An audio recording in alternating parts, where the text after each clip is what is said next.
नमस्कार। हम ज्ञान गंगा शिक्षण संस्थान के डायरेक्टर जेपी साहू अहाँ सबके प्रणाम करै छी।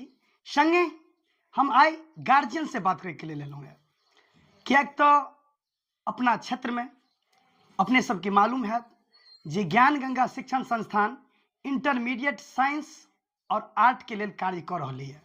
साइंस के बैच 5 तारीख के 5 मई के स्टार्ट भ रहल छै, 11वीं 12वीं दुनू। जँ अपने सब चाहै छी जे अपन बच्चा साइंस से पढ़ाई करे, कम खर्च में गांव में रह के साइंस से इंटरमीडिएट पास करे, तो अपने सब ज्ञान गंगा शिक्षण संस्थान के डायरेक्टर जेपी साहू से संपर्क करी और संस्थान के ऑफिशियल नंबर पर संपर्क करी।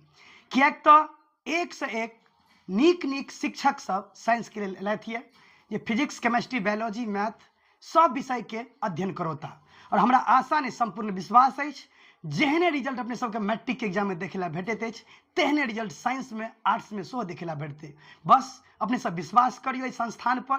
जेनाहिते प्यार दुलार क्लास 10th के बच्चा सबके लिए अपने सब दऽ रहल छियै और क्लास 10th में बढ़िया रिजल्ट हम सब दऽ रहल छी, मेहनत कर रहल छी, तेनाहिते अपने सबके विश्वास दिलबै छी जे इंटरमीडिएट साइंस में और आर्ट्स में कोनो दिक्कत नहीं हेतै।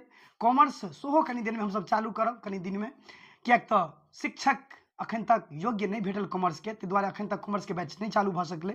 आर्ट्स और साइंस के फुल्ली बढ़िया व्यवस्था के साथ हम सब प्रारंभ कर रहल छी।